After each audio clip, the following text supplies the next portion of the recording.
রাধে রাধে, জয় শ্রী কৃষ্ণা। আশা করছি সবাই খুব ভালো আছো, সুস্থ আছো। আর রাধাকৃষ্ণ সেবা পরিবারের আরও একটা ভিডিওতে সবাইকে অনেক স্বাগত। আজকের ভিডিওটা একটু আলাদা হতে চলেছে। আমি তো গোপাল সেবা পোশাক রিলেটেড ভিডিও বানাই, তবে আজ না এগুলো ছাড়াও যেগুলো আমার টুকিটাকি কাজ তারই কিছু মুহূর্ত শেয়ার করতে চলেছি।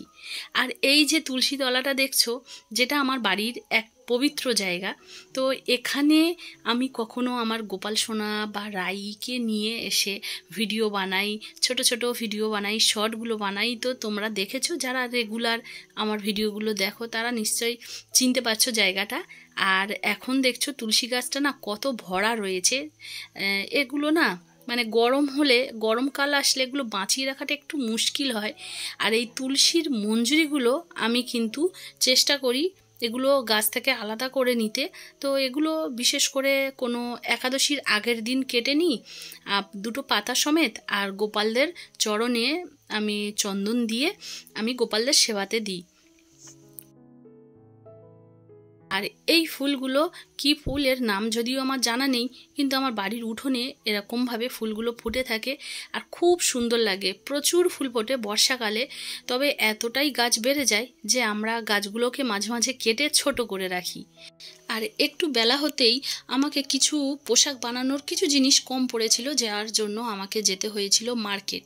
আর এটা হচ্ছে আমার সব সময়ের সঙ্গী। তা বাড়ি থেকে যেখানে যাই না কেন, মোটামুটি এটাই আমার সঙ্গ দেয়। আর বাড়ি থেকে মার্কেটের দূরত্ব যেহেতু 2 কিলোমিটার, তো আমি চলে আসি দোকানে।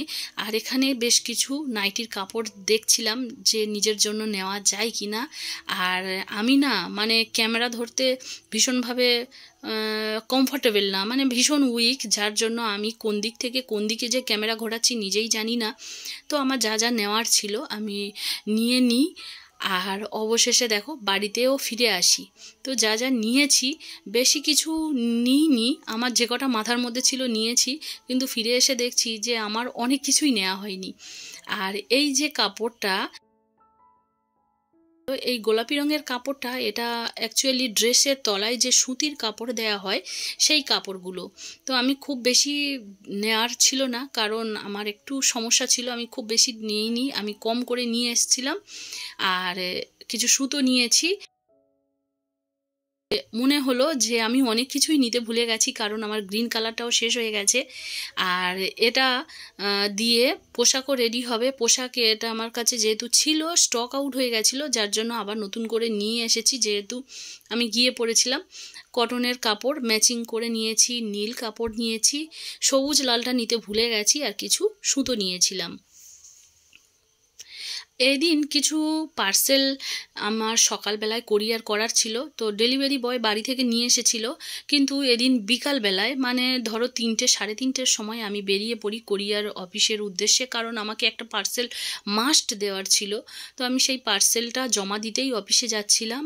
আর রাস্তাটা যেহেতু ফাঁকা ছিল, সব থেকে না আমার কাছে এটা একটা আমার মানে খুব একটা ভালো একটা পছন্দের কাজ হলো এইভাবে আমাকে অনেকক্ষণ স্কুটি চালিয়ে ঘুরতে বেড়ানোটা। তো ফাইনালি আমি যখন পৌঁছালাম অফিসে, দেখলাম কেউ নেই।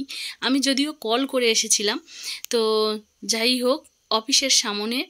আর এই দেখো এটা অফিসের সামনে, এটা হচ্ছে রায়দিঘি টু মথুরাপুর এই রোডটা, এটাই হচ্ছে মেন রোড। মথুরাপুর থেকে রায়দিঘি যাতায়াতের রাস্তা, আর সামনে সরকারি অফিস রয়েছে, আর পাশেই রয়েছে কিন্তু রায়দিঘি থানা। কাজ সারার পরে আমি ঠিক সন্ধ্যের আগেই ফিরে আসি আমার বাড়িতে। আর সন্ধ্যেটা তো যেহেতু আমি দিয়ে দিয়েছি, সন্ধ্যে দেওয়ার পরে দেখো আমাদের গোপাল সোনাদের আছে, তো সন্ধ্যে দেওয়া হয়ে গেছে। আর এই একটু ঠান্ডার সময় আমি গোপালদের জন্য গরম গরম সুজি বানিয়েছি। তো খুব গরম, যার জন্য আমি একটু ঠান্ডা করে নিচ্ছিলাম। আর এই সময় তো একটু গরম গরম কিছু দিলে গোপালেরও খুব ভালো লাগবে।